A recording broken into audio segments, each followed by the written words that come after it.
인류 공통의 과제로 부상한 기후위기 대응. 세계의 주요 언론들은 이미 진작부터 기후변화를 핵심 의제로 다뤄오고 있었습니다.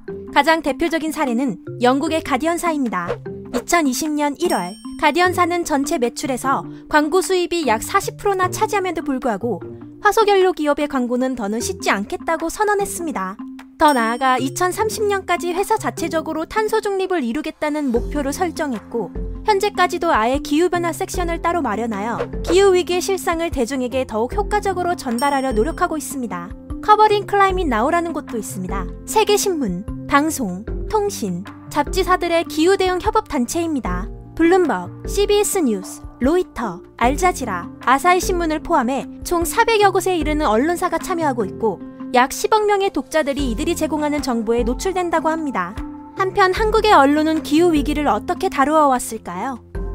기후위기 문제는 거대해서 파악하기 어렵고 당장 나와는 관계가 없는 얘기처럼 느껴지는 경우가 많은데 삶과 직접 연관될 수 있도록 재밌게 보도되거나 교육받은 사례가 적었던 것 같습니다. 국내에서 기후위기에 관한 이슈는 대부분 국제정세, 정책 등 국민적 관심을 얻긴 어려운 분야에 초점이 맞춰져 있었습니다. 삶과 어느 정도 관련된 경우 각종 매체가 독자의 눈을 끌기 위해 기후위기에 따른 재앙, 대멸종 등 심각하고 극단적인 상황을 가정하면서 꾸준히 보도를 이어오다 보니 관심을 갖던 독자마저도 이 문제의 해결책이 안 보이고 피로가 누적되는 상황이 된 거죠. 또 국내에서 이루어지는 기후위기 연구, 국가적 관심도가 부족한 것도 주된 이유라고 생각합니다. 기후위기를 대표적으로 다루는 해외 주요 언론은 미국 뉴욕타임스, 영국 가디언, BBC 등입니다. 미국은 정부기관과 각종 대학이 기후위기 연구를 주도해 진행하고 있으며 영국에서도 학술지에 다양한 연구가 매일 발표됩니다. 이런 데이터를 기반으로 언론이 시민에게 기후위기를 좀 더 가깝게 느끼게 할 수 있었던 것 같습니다. 반면 국내에서는 언론이 기후위기 문제를 다룰 때 필요한 여러 방면의 객관적 데이터와 연구자료, 사례 등을 해외에서 얻기 때문에 국내 상황과 연관성을 찾기 어려운 경우가 많았습니다. 그렇게 독자의 관심도가 떨어지게 됐고 상황이 지속되다 보니 매체도 기후위기 문제를 지속적으로 집중 보도하지 않으려고 한 것 같습니다. 국내 언론 콘텐츠는 한국 내에서만 소비되는 경우가 많았다는 점도 기후위기 관련 보도가 많이 나오지 않은 원인 중 하나인 것 같습니다.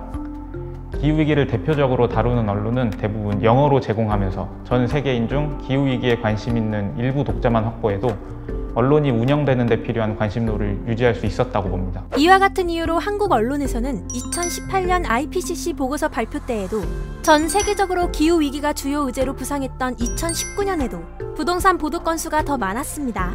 변화가 생긴 것은 2019년 기후위기 비상행동이 생기고 난 후부터입니다. 그러나 변화가 생기고서도 기후위기나 환경 문제는 늘 정치, 경제적 이해관계와 얽혀왔습니다. 예를 들어 재생에너지나 탈원전 정책 등에 대한 논의는 다소 편향적으로 다루어지는 경향이 있습니다.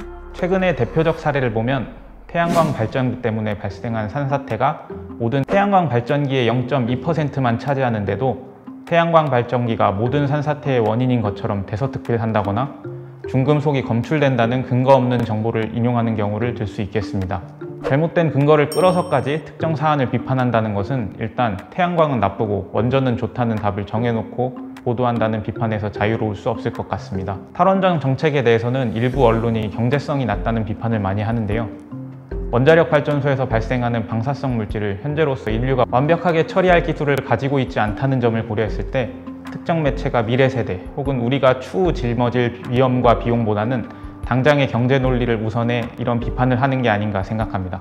당사자가 아닌 입장에서 보도한 의도에 대해 함부로 추측하긴 어렵습니다만 원자력 발전소나 재생에너지에 따른 선호도가 특정 매체가 비판하는 정치적 세력과 비슷하다는 점에서 일부 정치적 판단이 개입했을 가능성도 있다고 생각합니다. 한번 잘못된 정보는 고치기가 어렵습니다.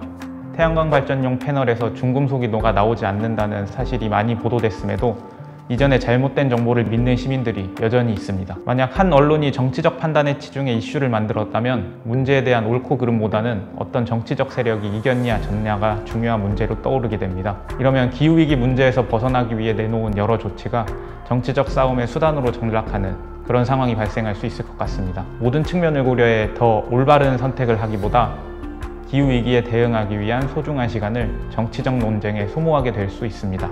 2018년 출범한 뉴스펭귄은 발빠르게 멸종위기, 기후위기 팩트들을 보도해오고 있습니다.